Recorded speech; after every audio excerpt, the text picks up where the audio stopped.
Saya punya teman namanya Habib Mundir Musawa. Mungkin panjenengan tahu bahwa beliau itu yang punya majelis Rasulullah, itu yang khidmah di majelis Rasulullah. Sebelum meninggal beberapa bulan saya sempat duduk di rumahnya Habib Muhsin Al-Hamid. Waktu itu beliau tinggal di rumah Habib Muhsin berapa tahun sebelum meninggal itu. Kemudian beliau itu cerita bahwa beberapa saat yang lalu mengumpulkan kurang lebih 100.000 orang di Monas. Setelah acara itu usai, dalam hatinya ada perasaan bangga kepada Rasulullah. Bahasa Jawanya antanio banggane Kanjeng Nabi kali kula. Ngumpulno umate sakmene akene demi sholawat dan mengagungkan Rasulullah. Dan alangkah bangganya Rasulullah denganku dalam hatinya. Alangkah bangganya Rasulullah, bahagianya Rasulullah denganku. Setelah itu beliau itu tidur bermimpi. Dalam mimpinya beliau berjumpa dengan Rasulullah. Wajah beliau berseri-seri karena bahagia atas perkumpulan para pencinta Nabi Muhammad mengagungkan, memuliakan Rasulullah.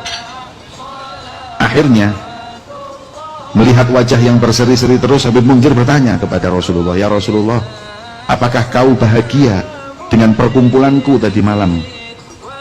Maka beliau Rasulullah menjawab, "Aku bahagia." Majelis seperti ini membuat bahagia hati Nabi Muhammad. Kemudian Habib Mundir bertanya, "Ya Rasulullah, siapa yang paling membuatmu bahagia?" Dalam hati Habib Mundir tanya seperti itu, kepingin namanya disebut, karena beliau yang memegang kendali semuanya. Kemudian kata Rasulullah, "Wahai Mundir, sampaikan salamku dan sampaikan kebahagiaan hatiku kepada mereka yang dari beberapa hari lalu masang umbul-umbul dan karpet. Mereka tidak disebut, tidak diagungkan, tapi mereka lebih capek dari yang di panggung, lebih capek dari yang ceramah. Orang tidak akan melihatnya, bahkan mungkin memandang dengan sebelah mata, tapi Nabi Muhammad melihatnya.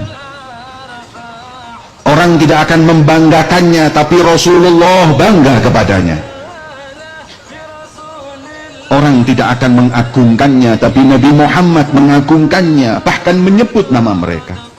Kata Habib Mundir ketika bangun tidur, "Nyesel saya tadi malam di panggung, tahu gitu saya yang masang karpet, tahu gitu saya yang masang umbul-umbul.